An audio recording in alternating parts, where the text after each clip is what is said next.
Welcome back, everyone, to Total Nonstop Impact Talk for Impact fans, right here on the YouTube and the Twitch, and wherever you get your podcast audio worldwide, baby. Oh my God! Number one, wow, it feels good when you start out on a real positive note and you're not even live yet, and you already got a couple super stickers to thank people for. Thank you, everybody. We got Courtney. We got, hold on, I don't want to miss anybody. Bell's Boy, Brian Field, thank you for the stickers and the tips so far. My goodness. Yeah. And if you didn't think that was crazy, we've got Simply Steve from across the pond joining us. And it's like, what time is it, Steve? Tell us. It's just gone 4 o'clock in the morning. It's four. I mean, your roosters are going to be crowing soon. What the hell, dude?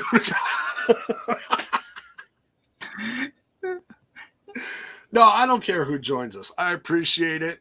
Obviously, it's a Saturday night, so you got a mixed audience, and you never know who's going to show up here in the TNI zone.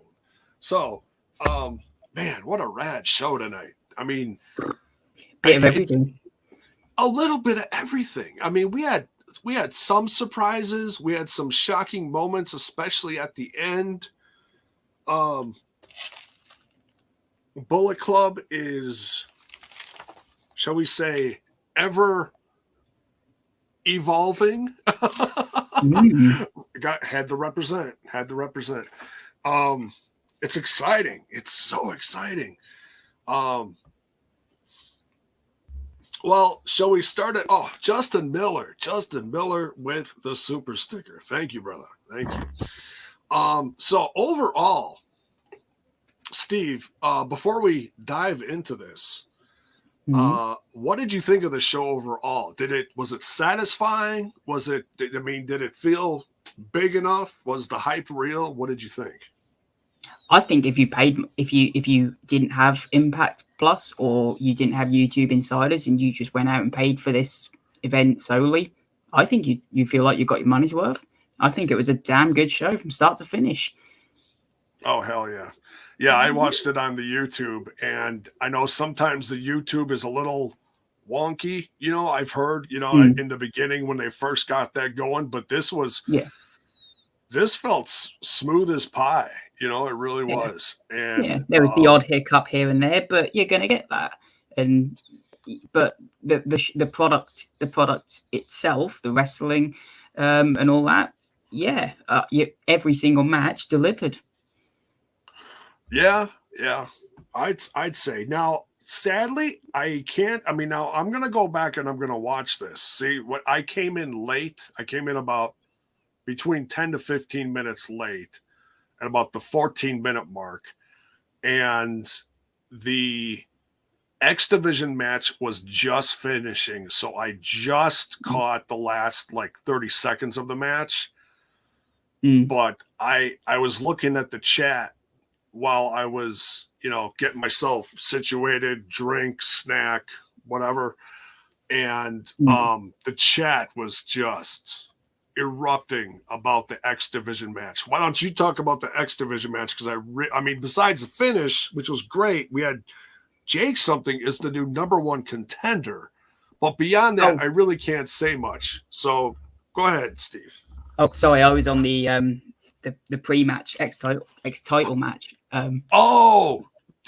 Give us, you know what? And I didn't see those either. Give us the results on whatever happened on the pre-show because I missed it.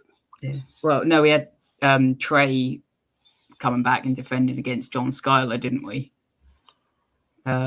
Which it was great to see both men because we haven't seen Trey the last set of tapings, and it seems like we've seen very little of Skyler. So it was great to see both men make a return, and this was a damn good match. Both men matched up really well with each other, and the bits we saw from Skyler in this gave me that inkling of what we saw from Macklin in the X Division. We could see that from Skyler in the X Division, I think. So hopefully this leads to something. Yeah, yeah, absolutely. I mean, Skyler's underrated. It's if Oh, you're not definitely. jumping on the Skyler train yet, there's a lot of people in our little group, especially on our Discord. By the way, if you're not in the TNI Discord, that invite is in the description of the video. Make sure you're checking that out. Always something going on, and Mm, so yeah, yeah. Get on yeah. that Skyler train. We love Trey. Don't get me wrong, but Oh yeah, yeah. He's doing a great job as being as the current X Division champion, and you're seeing more and more character come out of him as every match goes on, which yeah, is great. And he's really going to be that next sort of wrestler that I think propels to that next level. I think. yeah. Yeah. So what else? What was the next match that happened on the pre-show? The other one, Was which I'm still not sure on how this was booked or why this was booked. It was Tenille versus Havok. It seems a very strange one. A very strange one. oh, I'm gonna guess. Oh, almost had a sneeze. Sorry. I think it's because neither one made the last set of tapings. Mm, So, they couldn't be around to help out with anything. So it just kind of gave them a chance to, hey, we're still yeah, here. Here's a mm, match, yeah, and that makes and sense. and it just kind of shows big picture wise, it shows that the Knockouts tag team division is still alive and well. You had Havok representing Decay, you had Tenille Dashwood representing the Influence. So it's not a tag match, which I think they actually should have. I thought that would have Mm, been better, but you only have so much time. yeah, So yeah. One thing that I think it was Ray Walt said that kind of slightly worried me was he mentioned that the inspiration were not there that night, and I'm hoping that doesn't mean that they're also not going to be there the next couple of nights and because this influence inspiration for the seems to be oh here there. jeez. So I really hope that isn't a Well, I know they didn't have a match. Wait, yeah. they didn't they weren't scheduled for a match, were they? No. We really No, I felt it didn't. was building to something, but they weren't. They didn't schedule anything. But Right, they just had like the behind the scenes stuff mm, with Madison Rayne. Basically, Kaleb is the story there. But no, they didn't have it. So I wouldn't put too much on that, but yeah, hopefully, I'm sure they were in the building. They just didn't show them. So yeah. yeah, Yeah, although they hopefully, did call Caleb and cause the distraction for the win, so that is yeah. still building. Okay, okay. Anything else on the pre-show of importance? That was pretty much it, and then they did obviously announce the option of listening to the alternate commentary. Oh, okay. For the ladies, right? It Yeah, was Victoria, aka Tara, mm, depending on where you yeah. watched her. Um, SoCal, SoCal Val yeah, and SoCal Val Tracy Brooks. and Tracy Brooks, Mr. Trent's. That's one of Trent's OG fave knockouts. Mm, yeah. Whew. And that'd be interesting to hear. Yeah, I bought the alternate one, but I listened to the main one like this time, so I'm going to listen to the alternate one another time. Oh, okay. So I'm wondering how it is. Like, is it you're watching the same show and you hear the ladies, or are you watching the ladies react to this show? I I'm not I sure how they did it. assume it will be the action, and they've done it like backstage, like it would have been done before they like in lockdown. I hope so. I assume that's how they done it. Okay. All right. So it sounds like we have a front row Bill joining us Ooh. within the next half hour or so. So we'll take our time with this because we definitely want to get him in on this and get his thoughts about being there live and whatnot. So sounds like he's on his way back to the motel. All right, so that's the pre-show stuff. But yeah, I definitely want to go back and watch that. I felt bad I missed it, but I just couldn't. Didn't have time to see it tonight. So the Fatal 4-Way for the number one contendership of the X Division title, Chris Bay, Ace Austin, Mike Bailey, Jake something. Jake something wins this one. And I'm so happy for him, honestly, because I don't think anyone from our, like we did like a preview after the last show, the review on Thursday, and we all kind of went around the horn and talked about each match a little bit and picked who, like the official prediction, the official unofficial predictions of TNI. And I don't think anybody picked Jake. We love Jake though. It just he just feels kind of like out of the mix right now. Like he gets some wins, but he gets some losses. So it's like nothing's, Yeah, no, What'd you think of this, we were the same, over at TNI UK. We kind of just looked at this match and thought it's a match where Jake is in just to be in a match, because that kind of feels where he's been lately, just been put in a match so he can say he's in a match, sadly. Yeah.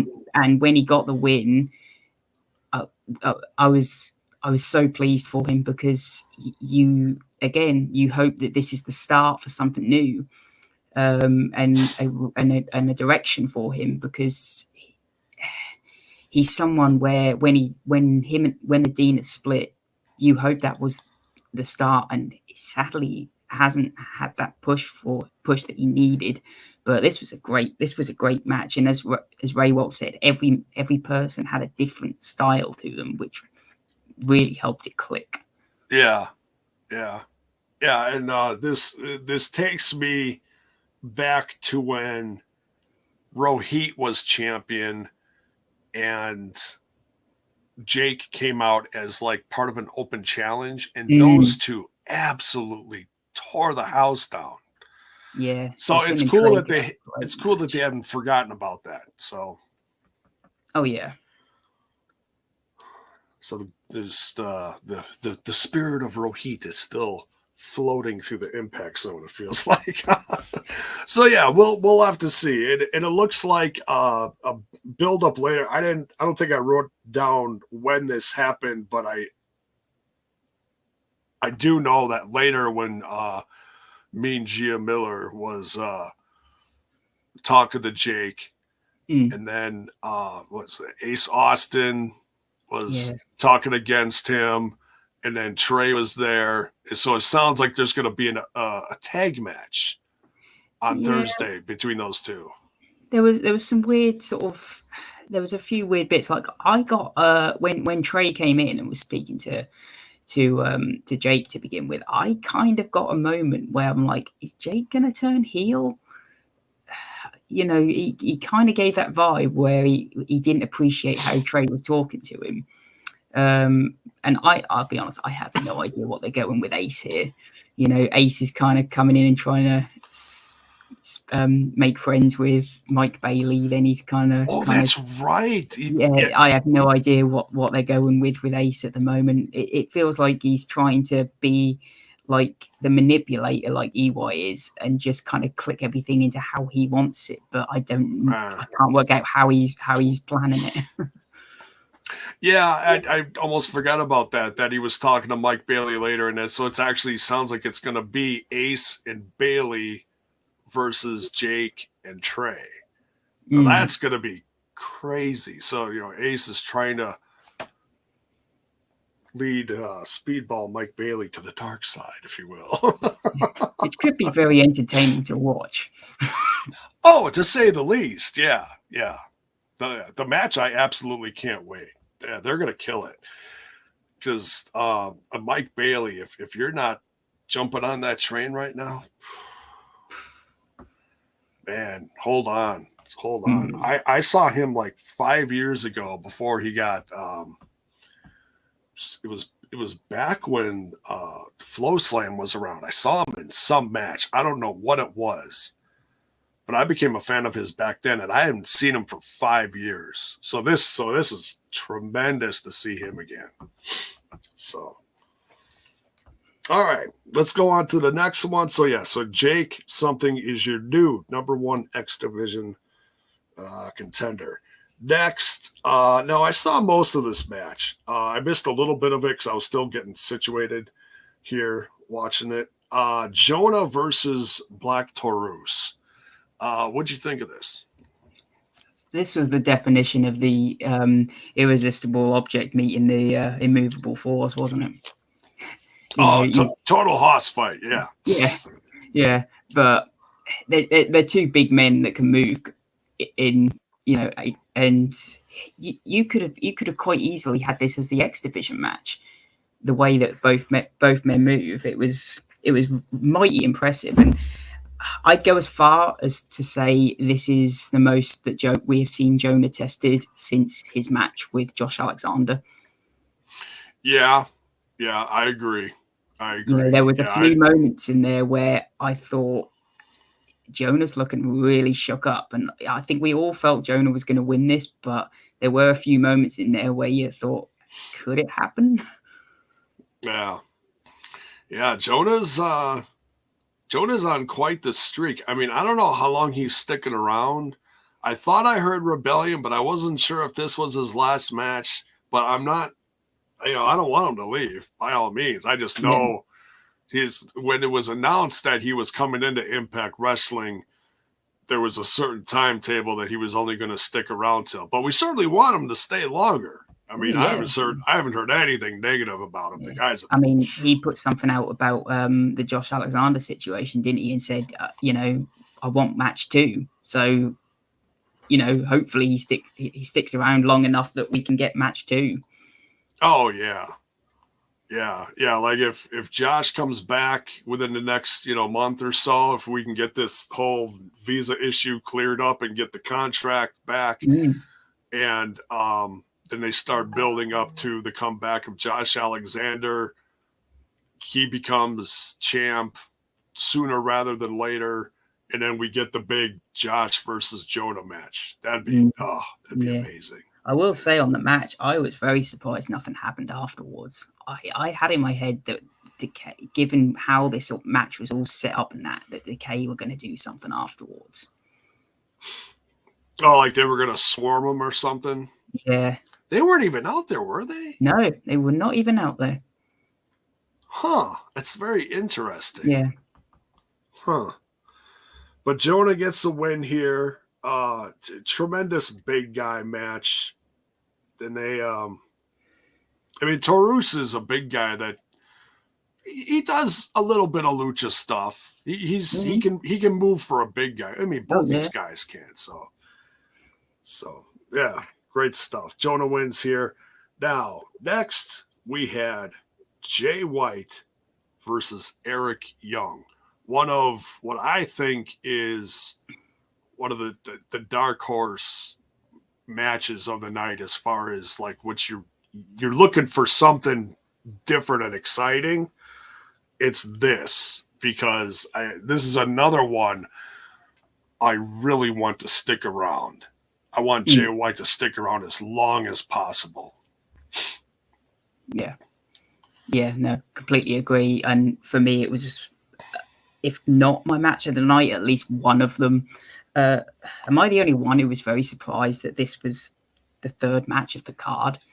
I thought this would be a lot later in the night. The matches were spread out differently. You had a couple. You had a couple knockouts, matches spread around. Even one on the pre-show, which is great to see. Three knockouts matches on the card. Not a bad deal. Oh no, yeah. And you had plenty of Bullet Club, Too Sweetness, around. So you had all sorts of stuff on this card. It was wild. Yeah. Even intergender between Matt and Jordan. We'll get to that in a bit. Yeah. But no, they did. Yeah, like you say, they did balance it out really well. And I mean, I thought both men looked really good in this match. I mean, EY controlled 80% of this match, didn't he? I'm just reading the chat here for a second. Yeah, great stuff here with Jay White. And I haven't seen him as a singles guy in a while. So yeah, I was really looking forward to this one. And Eric Young, man, what a veteran to have on the roster, you know? Yeah. Jeez Louise. It's still criminal that they couldn't find anything to do with him over in the Oh, it just that speaks volumes when you've got someone like him that's literally done excuse me, that's literally done everything from your comedy intergender stuff. He can do it all. To the X division, to being a world champion, tag team specialist. He's literally done everything. And if you can't figure it out, it's ridiculous. Yeah. Just crazy. But yeah, this was a blast. Great way to integrate Jay White into this roster, you know, and hopefully, I mean, he's on the roster page now. Yeah. Yeah, so him and G.O.D have been on there for a little while, haven't they? So you have a feeling they're sticking around for a little bit. I'm really hoping so, especially with the changes in the Bullet Club that we saw later. It even feels more now like the Bullet Club is not just a couple week thing in Impact Wrestling. It really feels like it's got a foothold now. I sort of have my out there theory, but yeah, that's probably never going to happen. Well, we'll get to that. Hold on to that thought. We'll get to that. Hold on to that. Excuse me. So yeah, tremendous match, dark horse match of the night there. A lot of fun to watch. Definitely. Open challenge time.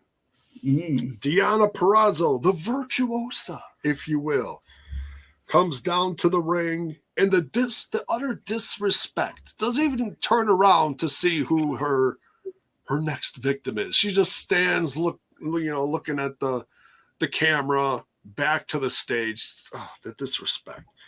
So she's holding the Ring of Honor women's title and the AAA women's title to see who's going to challenge for what championship. And now there was a lot of names thrown out there. I did not hear this name uttered once amongst a lot of fans. And that's not to say that this woman who showed up is not good. But, and I know a little bit about her. I've seen a handful of matches. I like her. Miranda Alize. Yeah. Showed up, and I felt like really went toe-to-toe with Deonna Purrazzo for a while. It wasn't super long, but it was a nice match. Yeah. What did you think of this?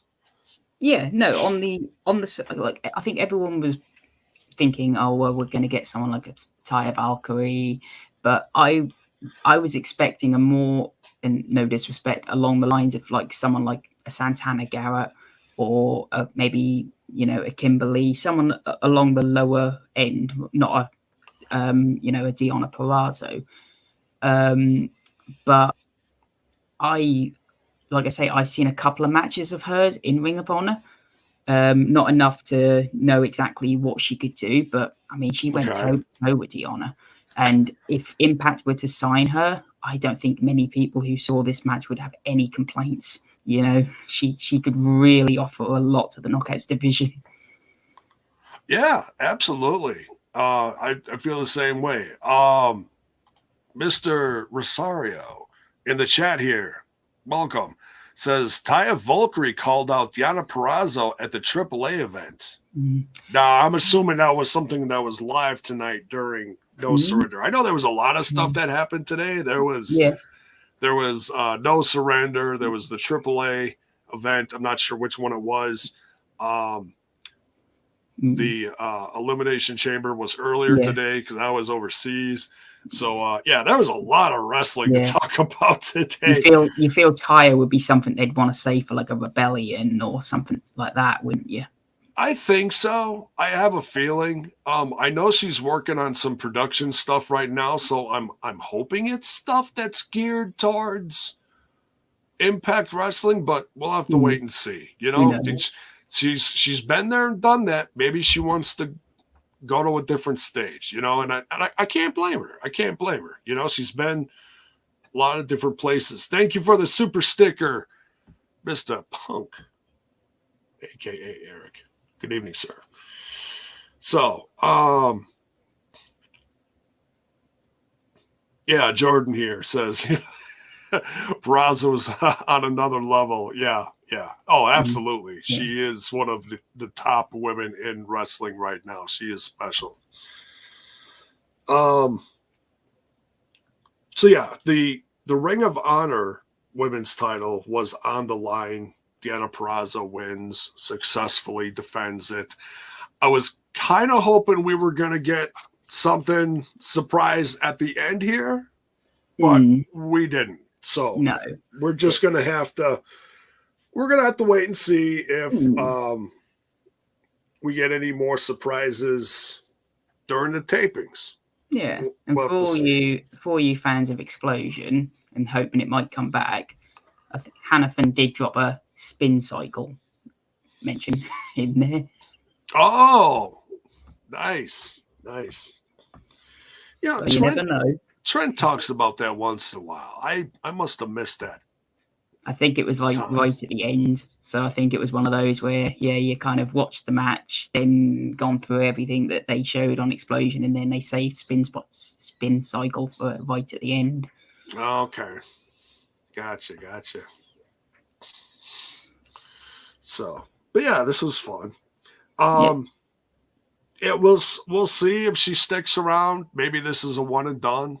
You know, we'll see. Well, I've got the tapings next, so we'll sort of see, won't we, if she appears on the next couple of episodes, whether she stuck around for the tapings, I guess.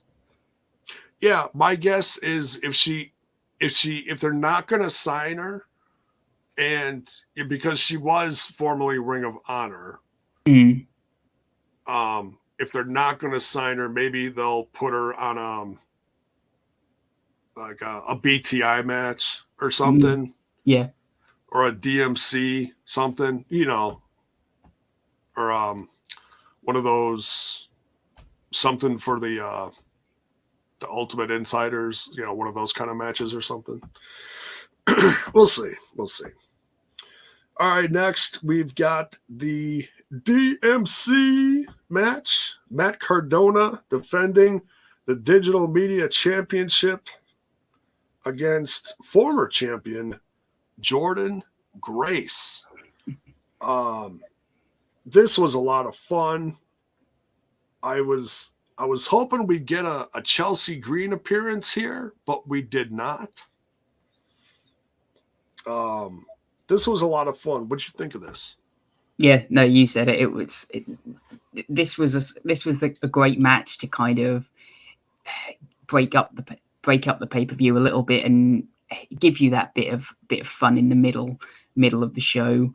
I think both wrestlers kind of match up really well, especially with Cardona doing this new gimmick. You've got him playing this cowardly heel and trying match by match to bring out more character, and now Jordynne giving more intensity, which is bringing out that character.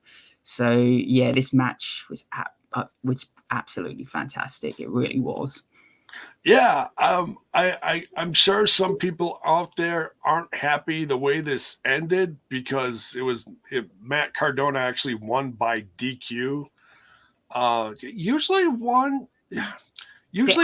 It adds to his cowardness and his kind of heel character, I think. It does. It certainly does. It just, we don't see Jordynne Grace lose her cool like that often, but she is pretty, how do I say it? She's pretty dominant in the ring, and once she gets going, she's hard to stop. You know, she's yeah, and I think it was okay as well because it was the only DQ we got throughout the night. You know, we didn't really get much interference either. There was the odd bump here and there, but until the latter part of the night, it was pretty clean. Yeah, it was. It was. So Matt Cardona is still your DMC champion, and I can't wait to see what's next. I really, I like the fact that his heel persona in the Indies is now finally floating over to Impact Wrestling, and I want it to just escalate. Like they call him the Deathmatch King in the Indies because of all the crazy, obnoxious stuff he's done in what is that, GCW? Yeah. And I want it to just grow. Yeah. Yeah, I say it's going to take. I think they're going to do it a slow burn. I mean, obviously, we've seen this heel character of Cardona for a long time, and it's taken a long time to come to Impact. So I think they're going to build to that Deathmatch King slowly. Yeah, and it doesn't have to go to the deathmatch extent, but just that level of charisma. Yeah, you know. So, and he's all in my eyes, he's already more entertaining than he was this time last year. Oh, sure. Yeah. I mean, and if you watch his vlogs, he even brings it in his vlogs. Like he's just excited no matter what he's doing, you know? Yeah. So yeah, we'll see. Any guesses what he's going to do next? As far as challengers or? I don't know, because I don't know if Jordynne is going to say, does she deserve another shot? I don't know. You know, is there anything that is unfinished or not? It all depends who he's basically going to say, keep everyone away from me, isn't he? He's not going to go and challenge anyone. So it just depends who walks up to him and says, I want a shot. Right. Yeah, that could certainly happen. Yeah. So then we then learn backstage. We see it was during an interview. I'm sorry, I forgot who was the interview, but I wrote down Eddie's out cold backstage. So Eddie Edwards is down and out, but apparently he's still breathing. So they didn't kill him. Who did this? Who did this dastardly deed? Simply Steve. That was a relief and a nice little touch they added in there. Right. I mean, we certainly had our guesses as far as how this was all going to go down. I didn't think this was going to be the headliner, but they turned it into the headliner, and I was actually pleasantly surprised. Yeah. I must admit, I didn't think it was going to be the headliner, and yeah.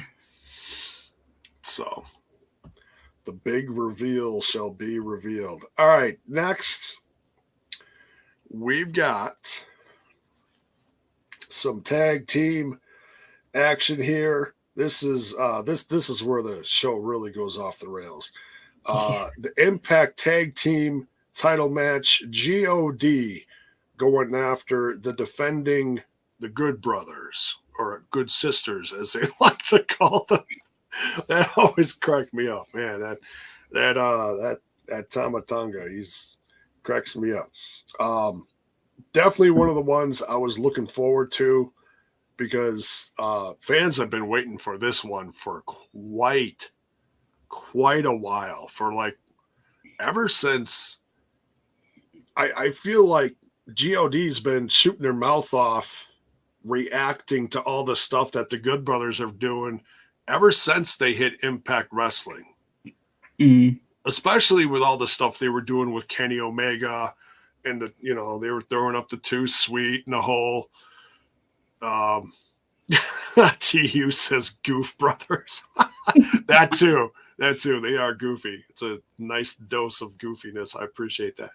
But they did all sorts of, implicating they were the new Bullet Club when Kenny was around, and I dug that. Hell, Kenny Omega even wore an old Halloween Bullet Club shirt to the ring for that one 3-man match. Crazy.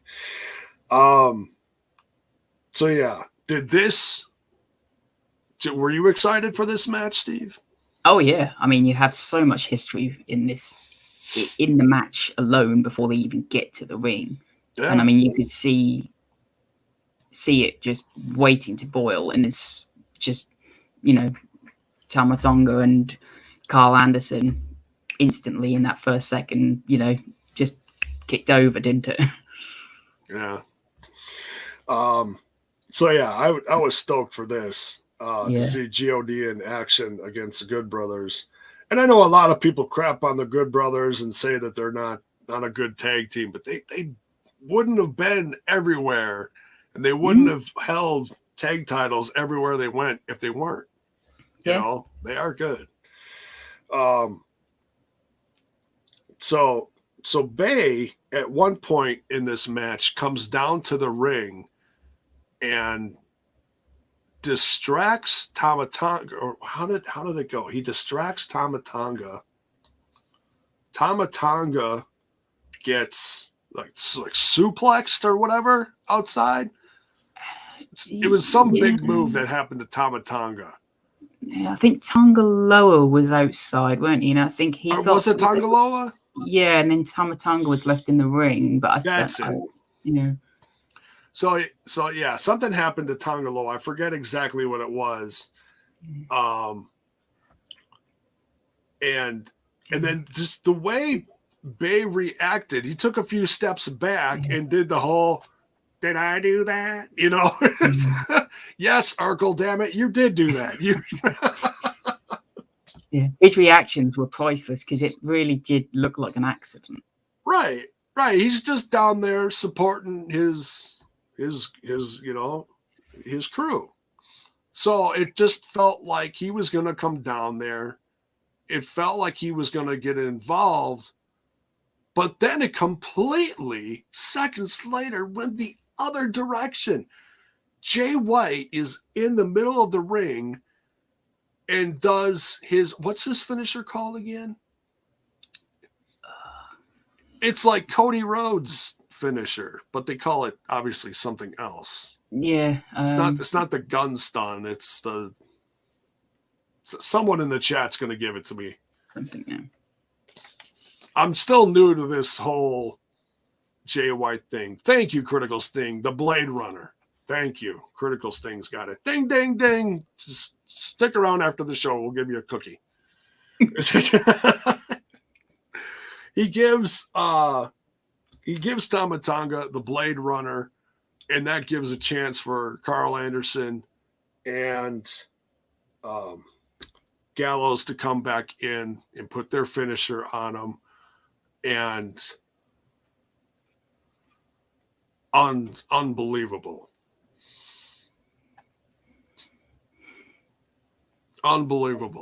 We have the exit of G.O.D from the Bullet Club and the return of the OGs, the Good Brothers, to the Bullet Club. So you get one OG member out and two OG members back in. Was Gallows an original member? I kind of feel like he was. Gallows, Karl Anderson and Tama Tonga were two of the original ones with Prince Devitt. And then, oh God, that big dude. Is it Bad Luck Fale? Something like that? Yes. Yeah, it was like those four were like the original, Bullet Club. And then it just grew from there. They got Tacky Hishi, whatever, one of the the guy that comes down with all the chicks. You got him. Gallows then left wherever he left. I don't know if it was when he left TNA and then went to New Japan. Maybe. But because I'd have to go back and look at the time frame. But yeah, so it's depending on what dates you look at that first, club and and consider, OGs. Yes, Finn Balor. Prince Devitt, Finn Balor is the OG. Yeah. The OG the starter original of it all. Yes. Yes. Critical Sting, the Tokyo Pimp. Takahashi. There we go. That was close. I screwed up my pronunciation. But yes, anyways. So yeah. What do you think of the turn of Jay White turning on G.O.D? Well, I think it was something no one saw coming. Right? Yeah. And it's surprising. I'm very interested to see where G.O.D go from here, because I mean, I've said this ad nauseum.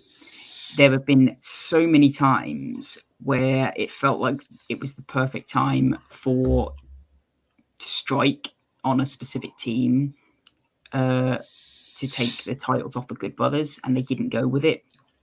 And this felt like that. You wouldn't have got a bigger team than G.O.D to take the titles off of the Good Brothers.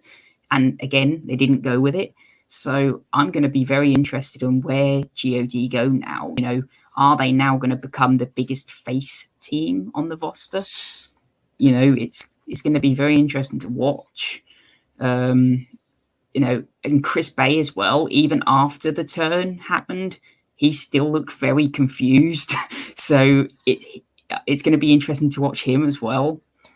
Wait, which one? Chris Bay, after the turn happened. When Jay White sort of took Tama Tonga down, he still looked like, okay, was that part of the plan? He still looked like he wasn't. He hadn't been told what the plan was. So it's going to be interesting to know how much kind of he knows, or if it is I think it was just over exaggerating the same response as the whole "Did I do that?" It was just a follow up from that, like, "Oh, what's happening? What?" Yeah. One thing that crossed my mind while watching it was the recent appearance of Jay White on AEW and the kind of possible alliance with the Elite and that. Oh. And Jay White actually let in an interview that he didn't want his alliances fighting. He wanted them to kind of come together more. Oh. So there could be, even though it's a long shot with how the relationship ended, with the New Japan connection, there could be something through New Japan there, maybe.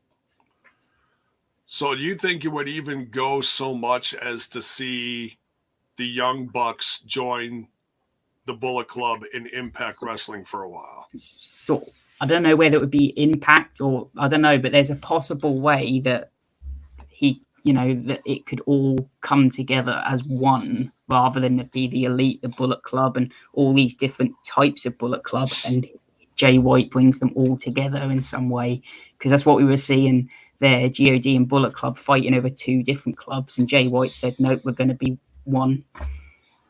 And then Jeff Jarrett walks through, with his trench coat and his cowboy hat and his guitar, and says, "I put it together all along," just like he did. To be honest, it wouldn't be out of the realms of possibility. I booked this 30 years ago. Because once you're Bullet Club, you're always Bullet Club. Yeah, that would be the thing, when Bullet Club standing on the stage, looking like the best faction in the world, and proud that they've just accomplished this, and then Jeff Jarrett comes from behind, whacks Jay White over the head with a guitar, and said, "I'm the new leader." And then Scott D'Amore drapes the Canadian flag over Jay White, and Bullet Club turns half Canadian. I don't know. New Team Canada. Team Canada Club. I don't know. I'm kidding. We're getting off the rails here. No. Yeah. TUs. Isn't Scott still Bullet Club? Yeah. Well, that's why I said. When Jeff Jarrett went to Japan and AJ Styles was still part of it, and oh god, I can't even remember who was all still in it. But it was when AJ was still part of Bullet Club, and Scott D'Amore was there with Jeff Jarrett, and yeah, that was a fun time. That was crazy. That was nuts. That was part of wasn't that a Wrestle Kingdom or something? Probably, yeah. That goes That's back. Yeah. That was out of control. But that was fun. Still a lot of fun. And this is so Jay White, the Good Brothers, and Chris Bay are the new Bullet Club in Impact Wrestling, and G.O.D. is left out in the cold. Tama Tonga and Tangaloa. Now they're on the roster page, and Jay White's on the roster page. So I feel like this is going to last, and it makes it even feel more, like I said, it makes it even feel more like Bullet Club is really sticking around in Impact Wrestling for a while. And it also makes it feel like G.O.D., they may have been left out in the cold in this, but I feel like they have an even bigger picture to themselves now to see what they want to do next. Obviously, there's going to be some fallout from this, but as far as what they want to accomplish, I mean, obviously they still want Impact Wrestling belts. Why wouldn't they want all the belts still? I noticed this is another crazy thought, but given the fact of Jay White now aligning with the Good Brothers, could we see EY come and make an offer to G.O.D? Oh, that'd be crazy. That would certainly expand their group. That'd be something. I just noticed, Steve, that we got over 70 people watching right now. So if you're watching, don't forget to smash that like button and smash that sub button.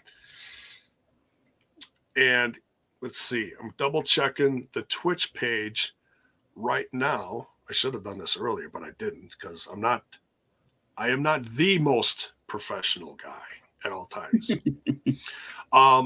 You can gift a sub now for 20% off on Twitch right now. I just want to remind our lovely subscribers right now. Yes, as Coach Keith says here, what the hell is the tickle the bell thing? You're on team TNI UK. Can you explain this bell tickling thing? It's a little weird. I don't know. It's something Bison come up with.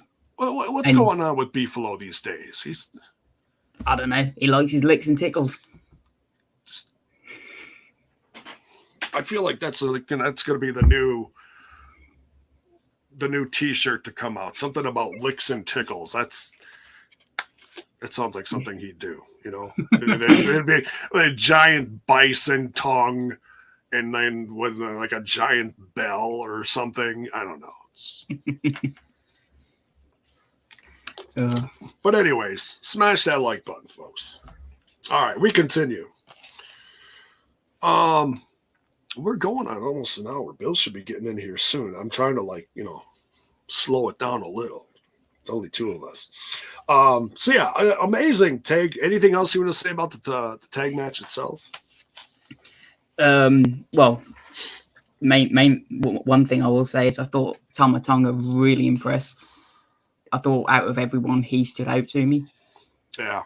And yeah, I guess another thing is I'm sure many of us will say who was watching the product about, I don't know,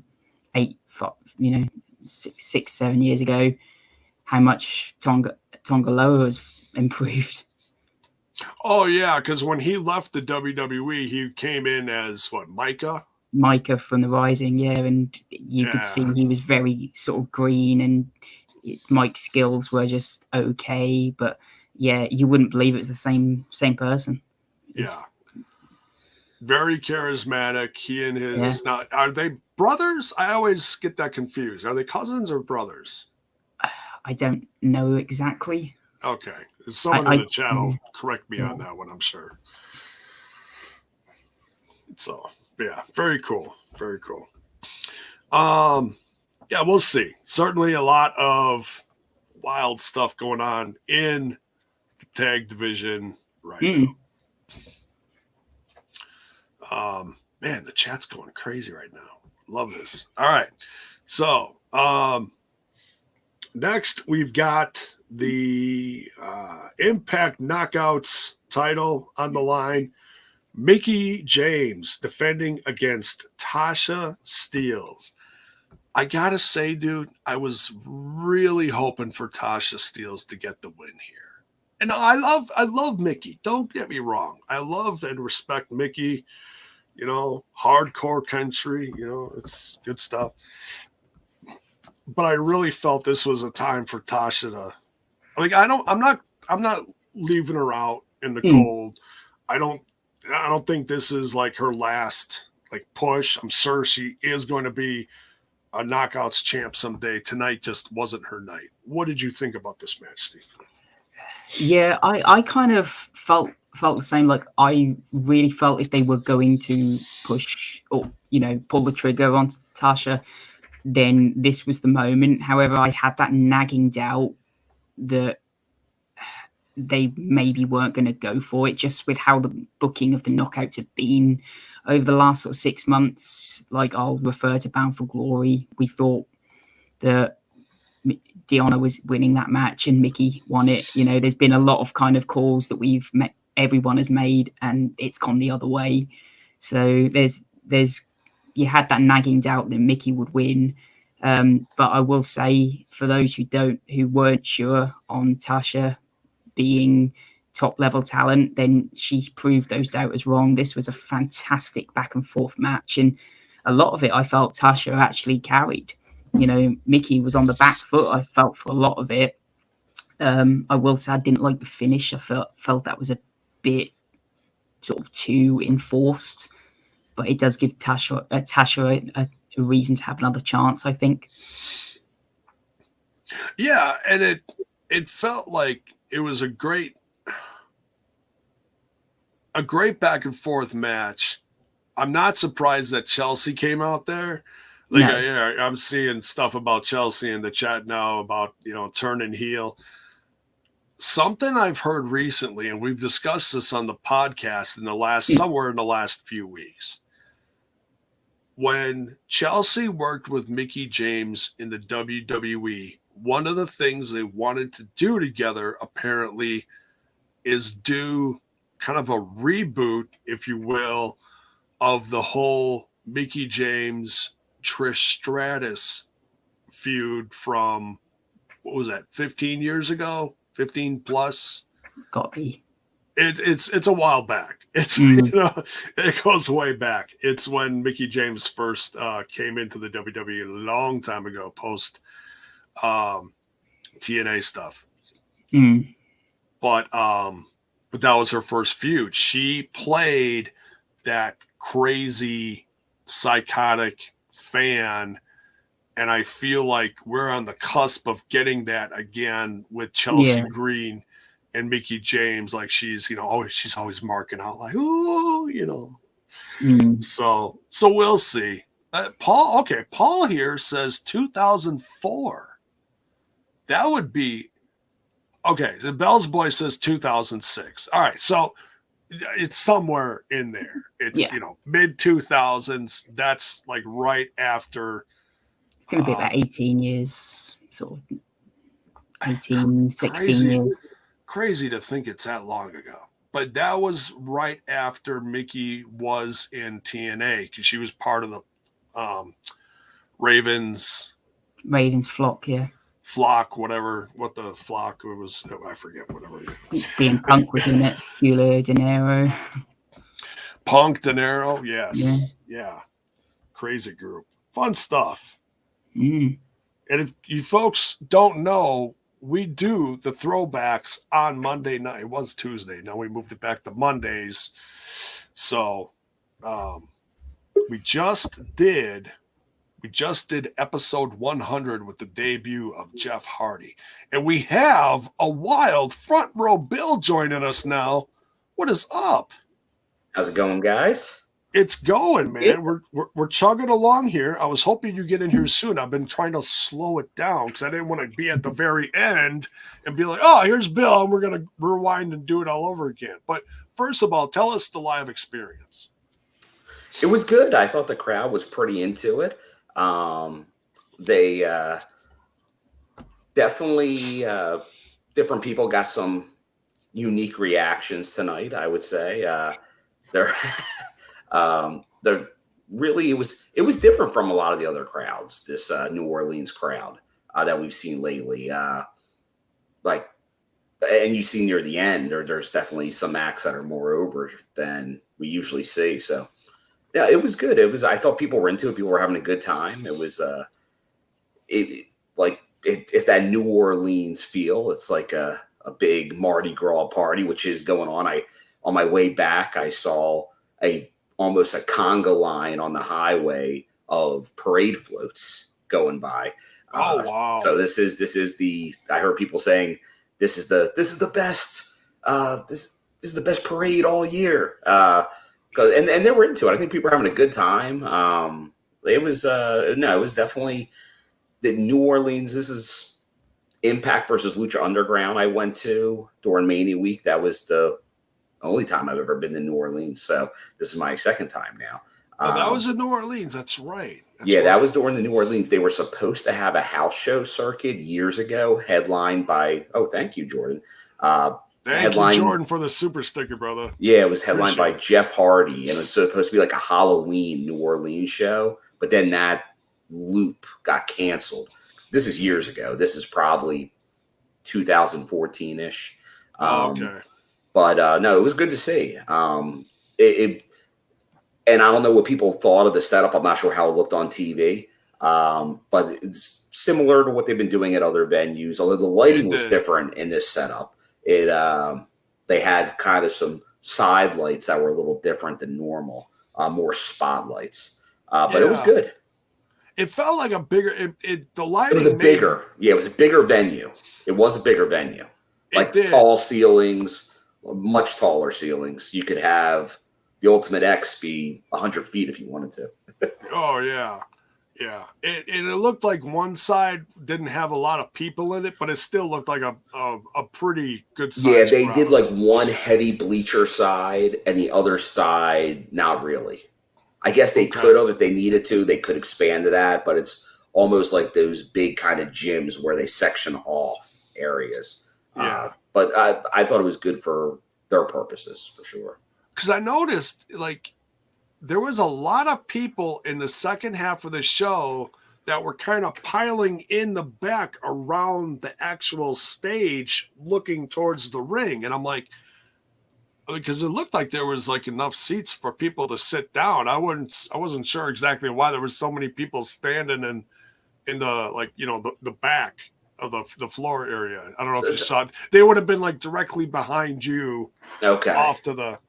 Some people, like I that's not unique to there. I've seen at other shows where people just kind of, there's that preference to stand to see over everything and kind of hang near the back. So that's probably what it is. I'll probably see some different clips and all and get a better idea. But no. I thought the crowd was pretty vocal, pretty loud for the most part.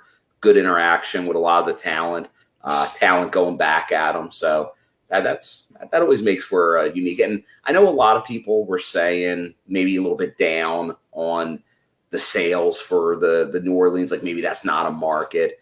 But you got to look at all these markets. Like there's going to be some that are home runs right off the bat. Like Louisville's looking like it's doing very well.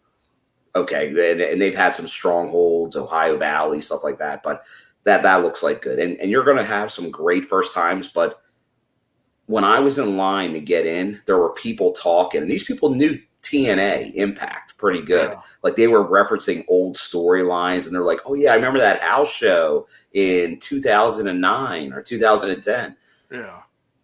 Even if you don't have the biggest crowd, if you have a good crowd that's into it, you pick up. If you come back, maybe not next year, 3 years from now, those people, and there was a lot of young kids in there, which I'm always a big fan of, because those become the future fans that this company needs. So even when you're not like, oh, sell out in 5 minutes, that's great, but that's not always what you're looking for. You want to get new markets, and you want them to watch it on TV and on the YouTube. And thanks for the super stickers, guys. We Thank you, Anna. Thank you. Tremendous. Yeah, just want to put this one back up here. Gabriella Valentine says, good evening, guys. Great to have finally found a great show that reviews Impact pay-per-views. We do everything. We do the weekly show on Thursdays. We got a Team TNI UK. Steve's on the UK show that does Wednesday, like a preview and, a little bit from the week before and some news. And sometimes they have an interview stuff. Like Vincent? Like now on the roster? Vincent, who is, that was the last one. By the way, that was a fun interview, guys. Great stuff. Great stuff. He came off as just a cool, casual guy. And let's see, what else? We do the throwback on Mondays. We just did episode 100. So we're on our way to, I don't remember how many there are, 118 or whatever it is. So. I think it's even less, maybe 112. Like, I don't think there's a lot left. It's definitely 110s. Oh, okay. All right. So, but nonetheless, yes, we're on our way to the end of the Asylum days, and we've reviewed them all. So thanks for joining us. Hope you stick around. So we were up to the Impact Knockouts match, and I don't want to go back and ask you about every single match that we already covered, but I'll ask you, what was the highlight of the show for you? Highlight of the show. Obviously, the main was really good. Oh, that was insane. Like a lot of stuff going on there, a lot of craziness. And you knew, you kind of felt it like as soon as Eddie got taken out earlier in the night where that was going. Like all of our, we thought that could happen, but it seemed like, is that because Macklin was the too obvious. Eddie made a lot of sense. But then it's like, well, maybe outside the box, Sabin or somebody not even associated. But that was really good. Moose and Morrissey was really good. It was. Big Hoss fight. Big men slapping meat. Can't go wrong in Impact. And we just got done talking about all the Bullet Club stuff between Jay winning and then Jay coming back for the tag team match. Mm-hmm. And that was huge. I know when we were talking on the show, I had a feeling you weren't going to see any title changes, but there was going to be some shenanigans. I did not see that one coming, but that just I guess that means Good Brothers showing back up in AEW as well, I'm guessing, with some kind of story, because I can't imagine this is just an Impact storyline. Like they just turned their back on half of the Bullet Club. Well, it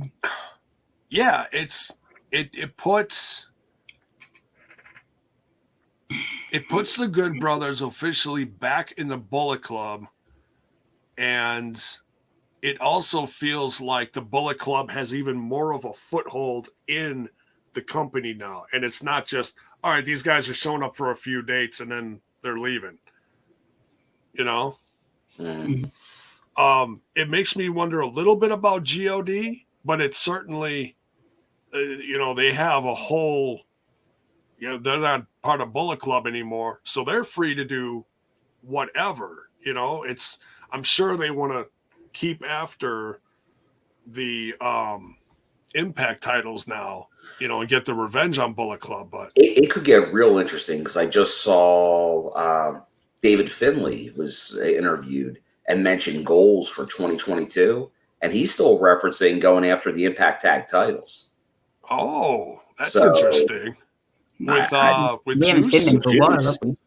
Yeah, it's like we figured Juice is a free agent. We're not really going to see the guys anymore. I think you're going to see them show back up again in the near future. So it's going to be interesting. I think this New Japan, especially with the new Access TV episodes coming soon, there's going to be a real push with these angles. And after seeing tonight, that was a huge angle that just happened on Impact Television. But honestly, the biggest takeaway for the wrestling world, but not the Impact world, is probably the Bullet Club angle. Because that's huge. And it was done on Impact TV. Well, Impact Plus TV. Yeah. And, so the future's wide open. This is just getting crazier. It's exciting. Like I said, no one saw this coming, just wild. Someone in the chat, when I asked you about highlights and stuff, I'll talk about one more thing and then we'll continue on with our card that where we're at. First match of the night, Jake Something becoming number one X Division contender. I don't think any of us picked Jake. Nope. And this is what Impact does. Everybody was saying, "Oh, no direction for Jake. What's the deal with Jake? He's even going to be an Impact in the near future." All of a sudden, he's on a little bit of a winning streak, and he's getting big wins. Like he's doing this feud with Ace right now and Madman, but it's interesting to see this push for Jake because Mike Bailey's there. I feel like I said the other day, Ace is going to have this big coming out party at some point where he takes over the X Division again, but it didn't feel like it was time. I thought it'd be Bailey, but he didn't get hurt in this match. But this was definitely the push for Jake Something. And will it result? Will he get all the way to the title? Will he beat Trey at some point? Maybe. Because Jake, he looked really good in the match too. He fit in great with those guys tonight. Yeah, sadly, all I saw was the very end of the match, the last 30 seconds, like just reminding myself, oh, who's all in this? I was getting situated, my snack, drink, whatever. And all of a sudden, Jake won. And I was like, what? Wait a minute. Well, there was some sick bumps outside the ring. At one point, I wasn't sure if Mike Bailey broke his nose. It looked like there may have been a little color. But Chris Bay, Ace, Mike Bailey, Jake, then Trey, good to see him back in action during the pre-show. I think the X Division is in good hands right now. And I think we said it way back. Jake going into the X Division, best thing for him. Yeah. Yeah, it's something, it's a direction you wouldn't think of him going, but it just it gives him a purpose, It's cool. I like it. So now because you already talked about Deonna's match, right? Yeah. What did you think of Miranda Alize? Yeah, Miranda Alize. Thank you. Well, yeah. I didn't say the name the other night, but I thought it was going to be a Ring of Honor person. And she is. That's who Roxy beat, right, in the tournament that ended? She was in there. Yeah, she was. I think she was the final opponent. So that kind of makes sense. But also, earlier in the Panini, when I was out at GCW, when they did their closed set show in Vegas, there was a show after that, and it was a all women's wrestling show. Oh, that's right. And I think I told you guys at the time, D'Lo Brown showed up and was kind of watching, and I think scouting talent. And who's the one person I saw him talking to? Miranda Alize. Oh, okay. So I thought they had interest, but then she wound up going to Ring of Honor in that meantime. But that, obviously, we know D'Lo's job is really, part of it is to bring in people like this. He's the head of there's talent. a big connection. He's head of talent. Yeah, he's talent relations guy. Yeah. So that makes a lot of sense. There's a Ring of Honor connection plus, and I'm guessing Ring of Honor is like, well, our champion she beat. Here's the person that she beat to become champion. Yeah. And maybe you'll see some more Ring of Honor, but I didn't think there'd be that big, like the Taya Valkyrie type, unless it was a dirty finish, and we were going to get a few dirty finishes tonight. Yeah. I see a lot of people in the chat talking to Gabrielle Valentine. Yeah, by all means, number one, thank you for welcoming her, giving her a lot of love. By all means, yeah, check out the links in the description. There is a Discord invite. I think I saw Courtney talking about the Discord. By all means, if you're sick of social media being toxic, we have a great community that we've built in our Discord. And it's not all Impact Wrestling. There's a lot of other little things in there. So don't feel like you got to join the Discord and the only thing you can talk about is Impact Wrestling. No, there's you'll see all the channels lined up there. You can talk about whatever, even outside wrestling, sports, miscellaneous, show off your merch, whatever, Well, I think community. What you're saying, and it is, like, the TNI community is a great community that you won't likely see anywhere else. But I got to give credit to all the Impact fans, not even outside of here. I think the Impact community, for what the TNA fan and Impact fan has gone through over 20 years, there's definitely a camaraderie among those fans. Like, they're very welcoming. They're not good. They don't go like, they're not like the more, as you say, toxic fan bases, because let's be honest, Impact and TNA has been picked on by everybody for a lot of their existence. Oh, yeah. So everybody the skin is thick over here. No thin skin TNA Impact fans, to our knowledge. So, like, going at the shows, I think it's like a big party. Like, I think all the people there get along. Yeah. Like, at some other shows, you go to some of these shows, you're like, like, there's sections. It's like, they're cool. They're not. Like, here though, I think everybody gets along, which is great. You're all there for one purpose. You're supporting the brand. Support the brand. Maybe sometimes someone brings you in or something, but I think those people become fans by the end of the night. Yeah. Because most people that always go after Impact don't watch it. Right. Yeah. And then they sneak into, chats like this and go, ooh, see ya. Not here, pal. So, all right. So, we were just getting started to talk about the knockouts match. Mickie James defending against Tasha Steelz. Let's go back to Steve. What did you think of this? I might have asked you already, but I don't remember. So please go ahead. Yeah. No, I thought the match was fantastic. I thought Tasha proved that she belonged in the main event, and provides that now she belongs at the top of the card.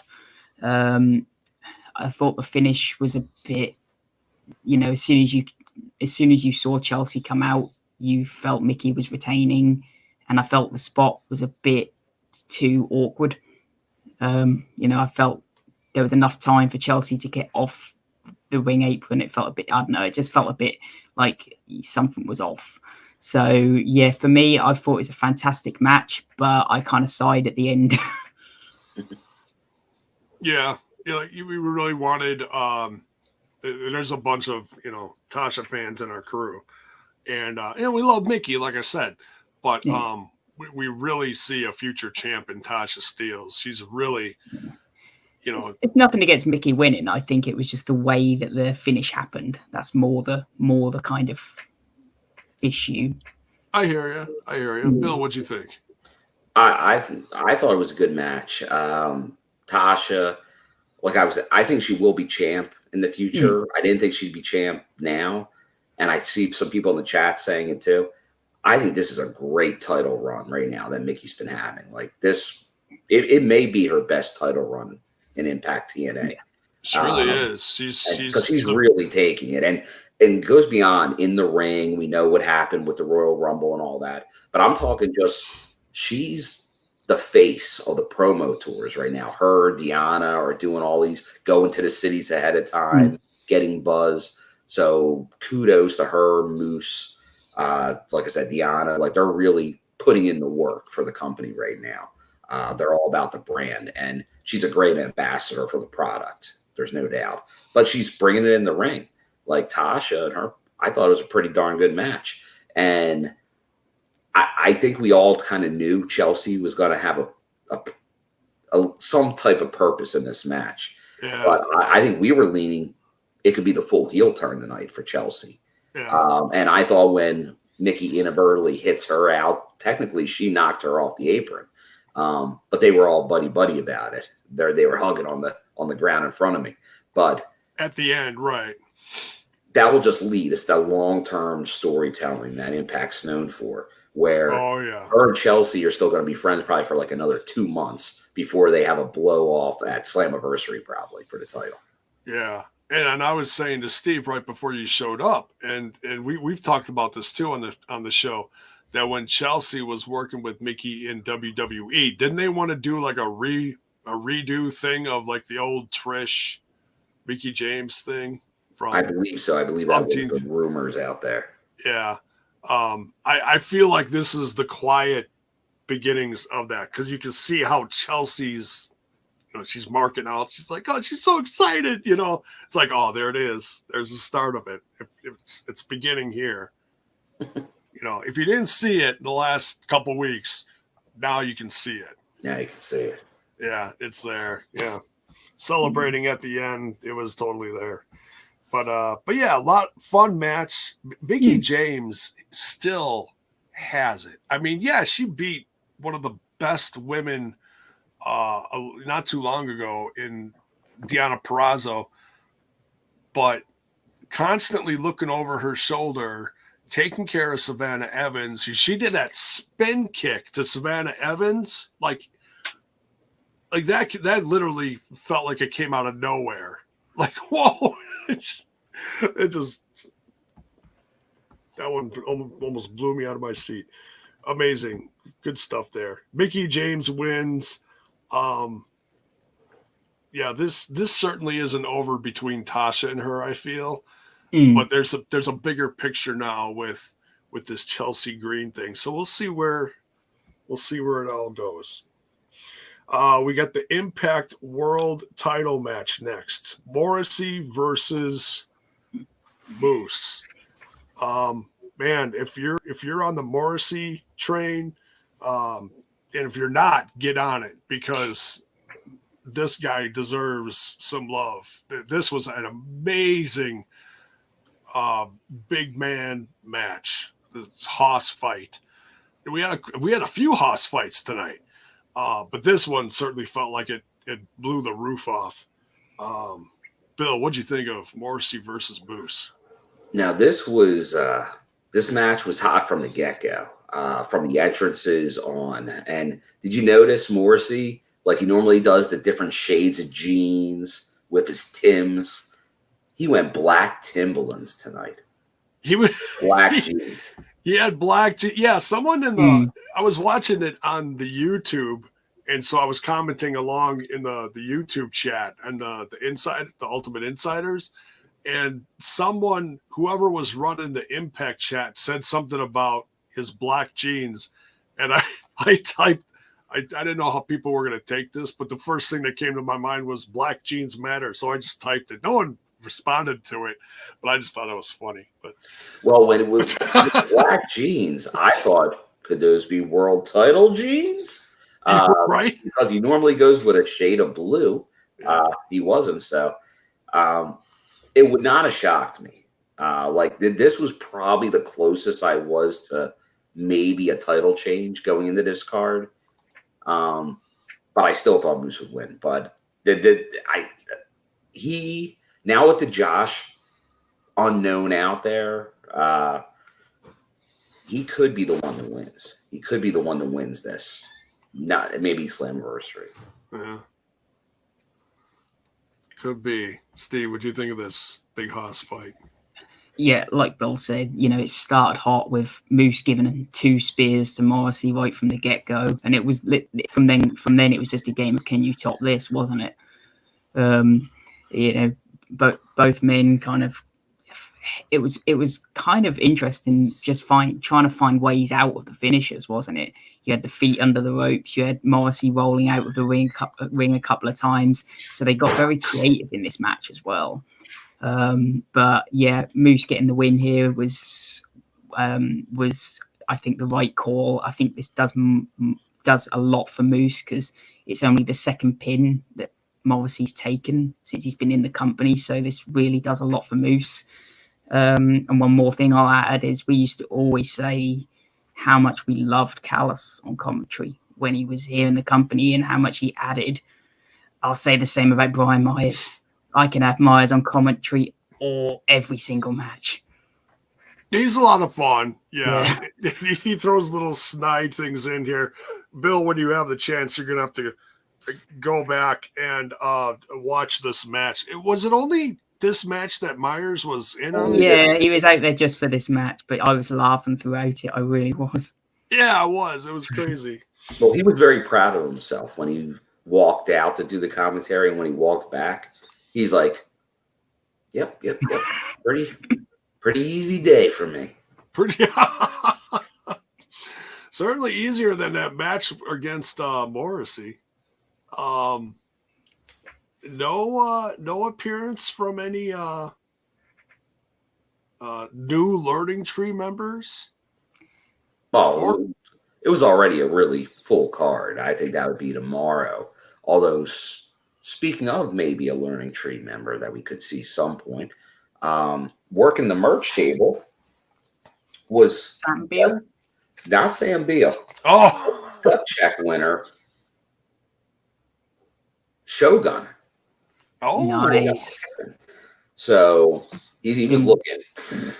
He was looking like he was ready, as Bison would say, like Guns John Burden and him could get in a match here. He was looking ready to do some damage. So I wouldn't be surprised if maybe you see him in the future TV tapings. If not out of this, on the next set, he looks ready to go. Shogun. Been waiting for some Shogun for ages. Yeah, that's been a couple years now since that gut check, wasn't it? Yeah, it was obviously bad timing with everything going on. Well, yeah. But I think he's probably been fine-tuning stuff, so I would not be shocked if you see him in the near future. They probably just told him just keep working and get healthy, and yeah, because I mean he kind of, I don't want to say he looked out of shape, but didn't look like he was in the best shape, but he was certainly a bigger guy, Mm-hmm. So but yeah, that's great to hear. Down, didn't he, which helped, I think. Great to hear. Yeah. Mm. So yeah, Moose retains. This was a lot of fun. Beats him with a spear. Classic. I'll tell you the Moose repertoire in this episode. This match was, he probably did everything multiple times. The only thing he does sometimes that he didn't do was the Spanish Fly, which someone may have died if he gave Morrissey a Spanish Fly. Oh, yeah. I'm not going to say I didn't call for it when he went up to the top rope and did the superplex. I'm like, yeah, that was scary. I was like, oh man, when he jumps up there and lands on the top rope, I'm like, you gotta be kidding me, man. He jumped up there. I'm like, is he going Spanish Fly? Because that's normally what he does. But then he did that because that would have been the superplex was crazy to pull off. So, but no, they both brought it tonight. Yeah, great big man fight, and it really showed how good Morrissey is, and his charisma too. I mean, he really. Yeah, I'd run this back, honestly. Maybe you back burner this for a while, but if Josh is not in the picture to have his redemption title shot in the near future, whenever Moose drops the belt, which I don't want to see happen for a while, it's got to be Morrissey that takes it. Yeah, it feels like his his run in Impact Wrestling has been nothing but inspirational, honestly. Mm. I mean, he came from a really, for the folks that don't know, Morrissey came from pretty dark place in his wrestling career when he left the WWE. When he hit the Indies, he hit them hard, and he went downhill quick. Mm-hmm. And Bill, you were there firsthand for the the House the of one, Hardcore show. Yeah. Yeah, that was sad, and he disappeared for like a year or more, and then got himself in incredible shape. He found DDP, and he helped him. In fact, I think he's still dating DDP's daughter, I'm guessing. Not a bad thing. He's really turned himself around, and he's absolutely proved himself in this brand. Now he has the look, the skill, just like Moose does. That's a face of the company, Morrissey. You just look at him and you're like, wow, that guy's like that. I say this with the big guys a lot of the time. You go to wrestling not to see the guy down the street wrestle, like the guy that looks like the guy down the street. You want to see these monsters that you can't see. Like these guys are make believe out there, like huge, crazy people doing these things that are just insane. And those guys are doing it. The main event in Impact is very, very good right now with these two guys at the top. Yeah, not a bad thing. And one thing I noticed, and I don't know if anyone else has seen this, something that was very prominent in the YouTube chat while I was watching this, they called Morrissey Ledge because they said that he was like a better version of Edge. And I was like, oh my goodness, that's that's quite the compliment. Or they said something like that. So I don't know if you've ever heard someone call Morrissey Ledge. You ever heard that? No? Steve? No? Okay. Right. And that's must be a YouTube chat thing. But anyways, I just thought it was funny. I guess it could be, who knows what, like seeing him in person. He hasn't done a lot, but there was one of the Nashville tapings where like every time he did a move, he'd go, yeah. So then I was for a while, I was calling him like the yeah guy. But it's whatever he's feeling, like he just gets into it. Like that, and he was made through some of those feuds, like the Eddie Edwards feud and stuff, like really got him to a place that he's doing this stuff with Moose. Maybe it's just down to his look. And his look's obviously awesome, that look. He I know I like how some people call him like a tall Edge or big Edge because of how similar they look. But that's the look of a superstar. It is. Yeah. It is. Yeah. And never held Edge back. Right. Edge always looked like a superstar, Oh, here, Terrence is talking this. Ledge stickers on the YouTube chat. So that's very over on the YouTube chat. Oh, yeah. Yeah, I don't know who was running the YouTube chat tonight, but it was funny. It was really funny. Props to whoever was running. Sometimes it can be quite amusing. They had a good sense of humor. I noticed that because I usually don't go in the YouTube chat too much. Yeah, depends who's in there. Yeah. Last but certainly not least, the main event here, 10-man tag, Team Impact Wrestling versus Team Honor No More. The stipulation is if Honor No More wins, they stay in Impact Wrestling. So Team Impact consisting of, now that Eddie Edwards is out, you had Chris Sabin, Macklin, Rhino, Rich Swann, and the Mac. Willie Mac. I still call him the Mac back from Lucha Underground days. Excuse me. Team Honor No More, consisting of Taven, King, PCO, Bennett, and Vincent. And of course, flanked at ringside by Maria Kanellis. Man, this is one you could say right off the bat, everybody got their shit in. This was nuts. I mean, there were points in this match where it was very under control. The ref certainly had his hands full. Was it Hebner? I think it was Hebner. Yeah, Hebner was the main event.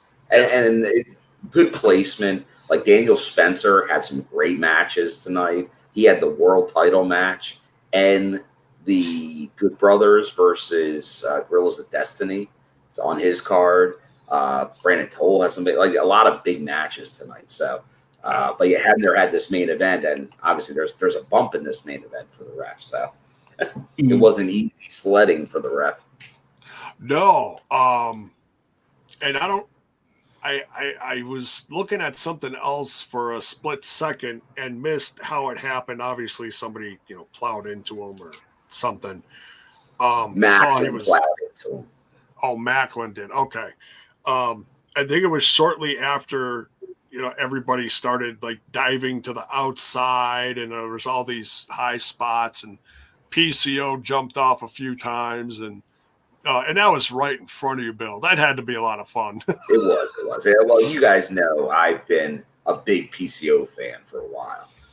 When he had that renaissance on the Indies, I was able to see him quite a few times, like with GCW and all.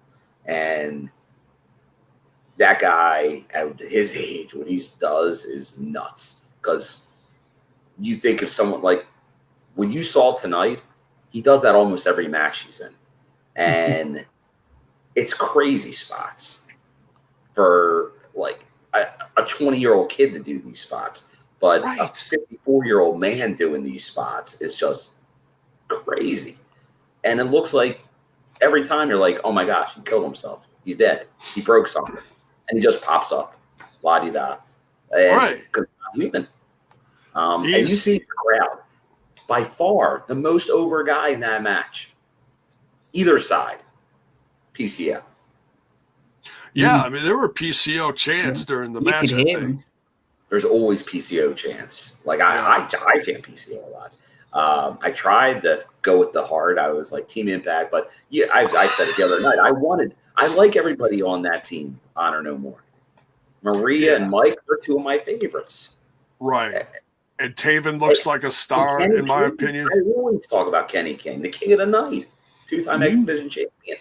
So this team, bring them on, and we'll get into Eddie's stuff in a little bit. But I can't, like I said, I think for impact and for storyline purposes, if they lost and it was over, that's one of the hottest storylines they had going. Needed them, they had to win. That's what I'm thinking almost. Maybe Eddie's not the bad guy we're thinking he is in all this. At first, I'm like, oh, Eddie, no, Eddie, why? Wait, I saw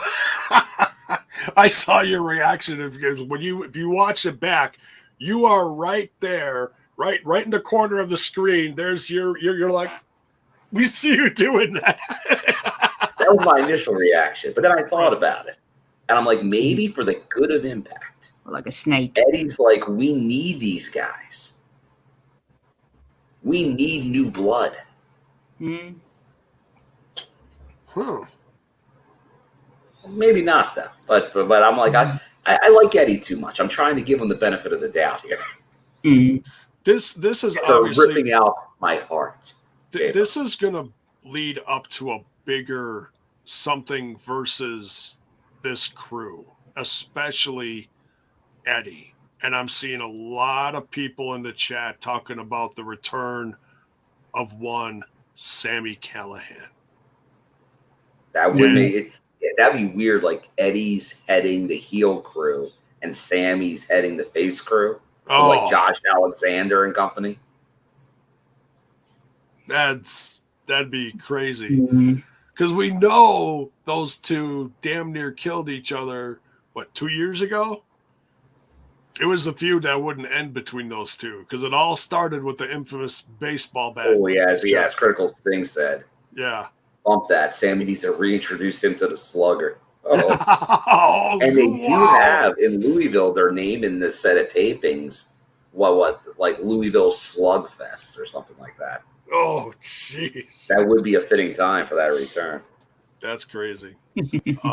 And I guess, I've heard little bits and pieces of Sammy, but I haven't heard a ton. He's back to doing his he's rehabbing. Yeah, he's back to doing his Ultimate Insider shows, whatever it's called, where he's doing his interviews and he shows matches from his own shows during these things too, which I think is pretty cool. So if you want to see some different wrestling, some hot indie stuff from one of Sammy's shows, check these out. You know what? If you go to the Revolver show, I forget which one. It was Tales from the Ring, the last Tales from the Ring, the one I went to in Iowa. And if you want to see Eddie as a heel in the recent history, when he teamed up with Davey Richards there, they were heels. Really?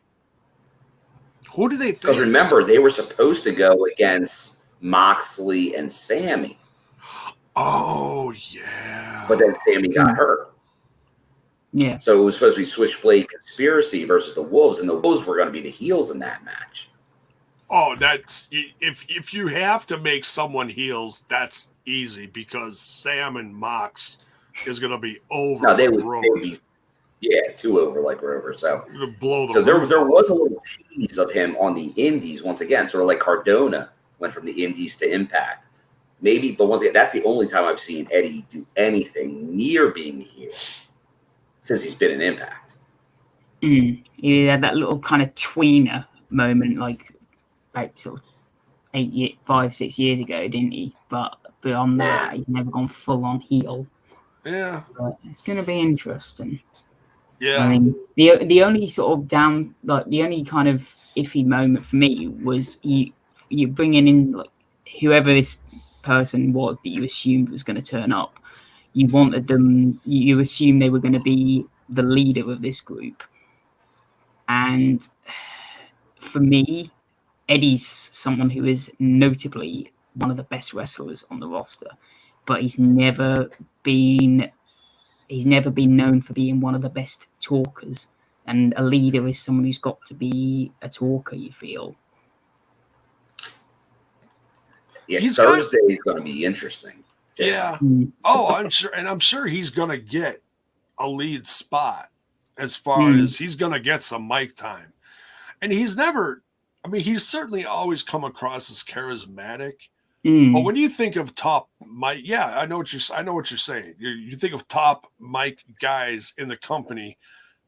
Eddie Edwards does not come to mind, but he is absolutely heart and soul. Oh yeah. I'm hoping he now proves us wrong and cuts some of the best mic work that he's ever cut, and really does prove us all wrong. Yeah. I feel there's more to it. I think there could be another, like, I know a lot of people have thrown the ideas before, like maybe Scott D'Amore's in on it, maybe Ian Riccaboni's in on it, Carrie Silken. And he wasn't there tonight in the main event. No, to my knowledge, nobody Ring of Honor management showed up. I just hope this goes better than when EY turned for the GFW invasion. Oh, I know what you're talking about. Yeah, because that was a mess, and then he had to come back to the Impact locker room like, I made a mistake. Yeah, and I was actually at the Appleton show where EY stole the King of the Mountain title from Jeff Jarrett. Crazy. Yeah, it was certainly a fun show. Kind of a weird spot, but I was rooting for EY tonight. What?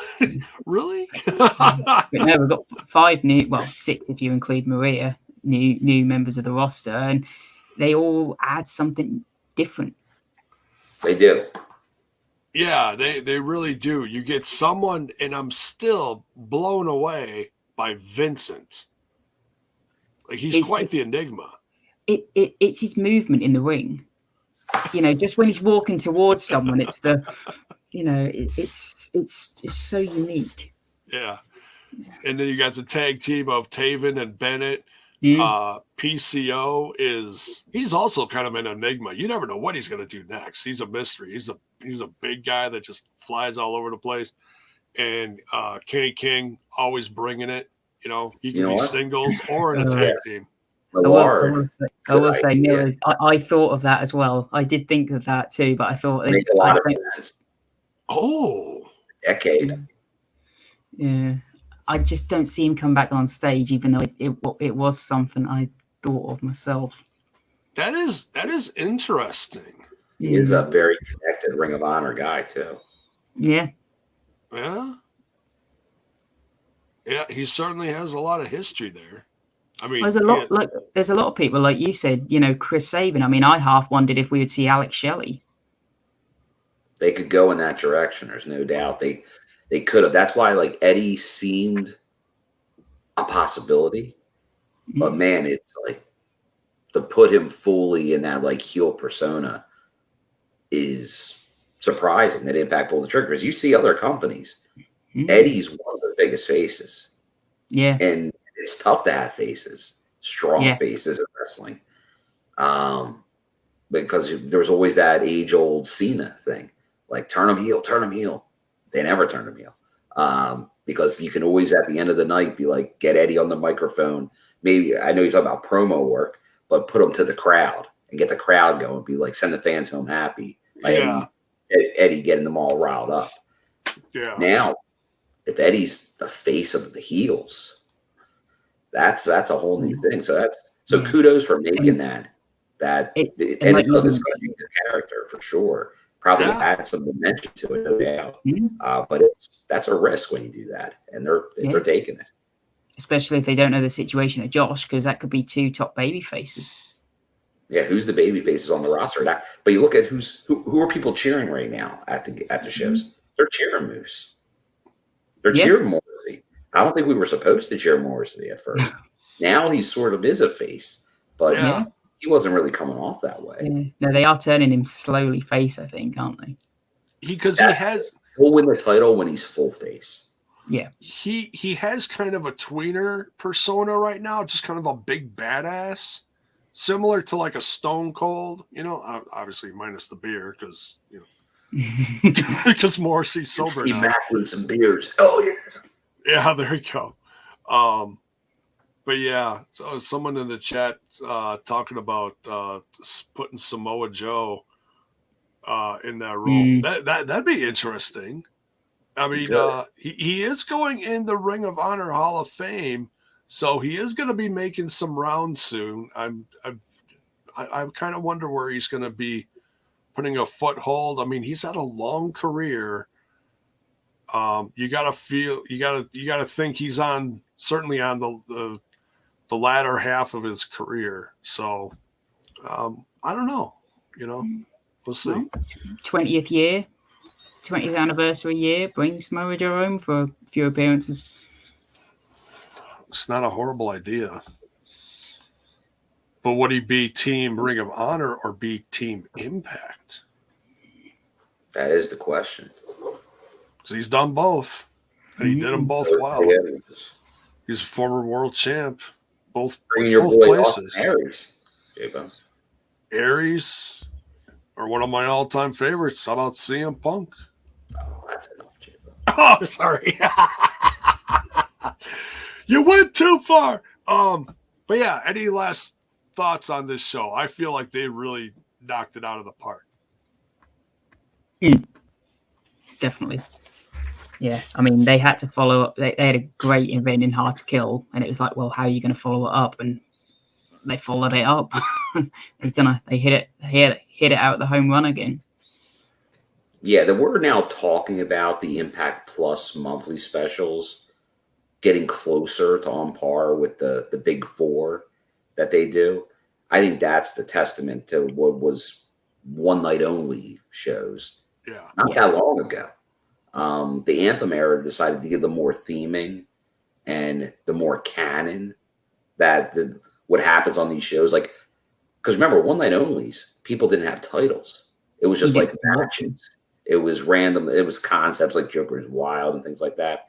But now it's all canon. Like these all flow together. And they're doing big matches on these shows. But one thing changes. They've done title. They don't do a lot of title changes, but right. It's the same as like on TV, the occasional title change. Mm-hmm. And we'll see which ones they have. But with the live aspect, that's what's huge now, that they're doing these shows live. Yeah. So it gets the feel of the big shows because you don't have spoilers. Right. Yeah. And it's great. It's great to have a show like this live, and then you get a day or two of tapings, depending on, who's available and what's going on. But yeah, thanks, Bill, for making it in tonight. Bill on the road, front row. If you watched the show tonight, I know you saw him. He was right there at the ramp, at the bottom of the ramp there. So plenty of front row Bill on the screen tonight. So yeah, I can't wait to see what comes out of this.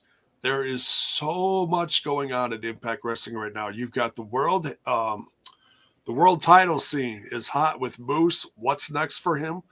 The tag division is going to be on fire with all this new Honor No More stuff, the Bullet Club fallout. And that's all mixed in with the stable/tag division. So that's all over the place right now. The knockouts are hot. The X division's on fire. You got a new number 1 contender. I can't wait for Thursday. It's going to be bonkers. Yeah, we know there will be a tag match on Thursday.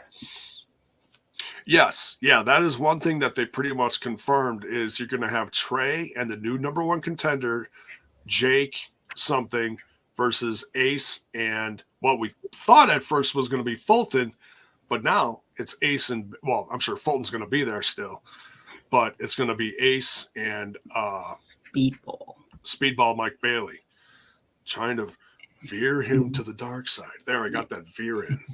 Oh, that's the only way you can veer him. You were getting Speedball chance, weren't you? So, but yeah, hell of a show. Thanks. We had some great numbers tonight. Thanks for, wherever you watched, it's all appreciated. All the tippers tonight, no matter what it was, thank you so much.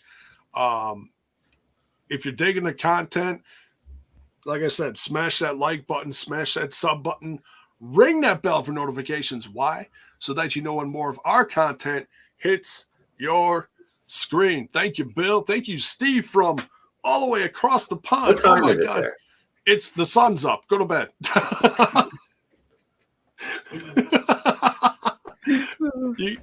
Crazy. Not quite yet. It's still winter.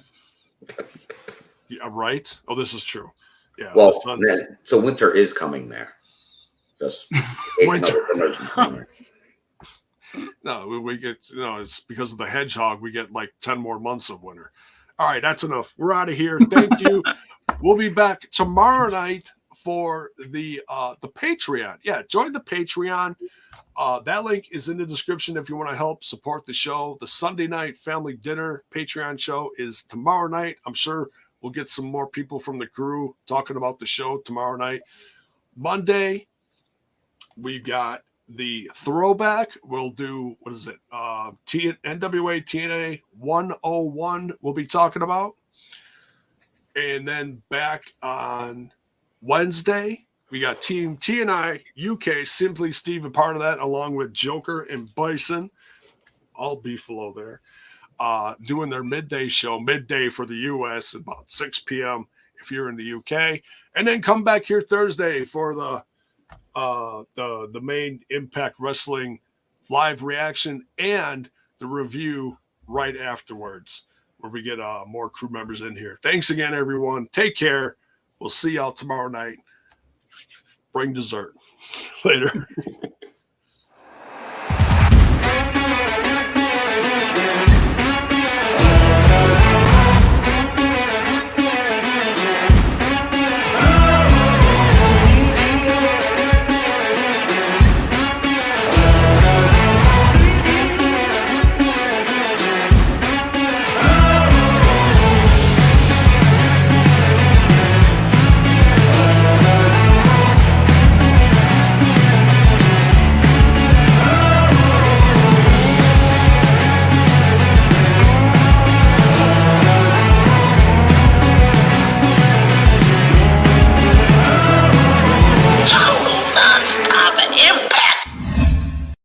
in my ass.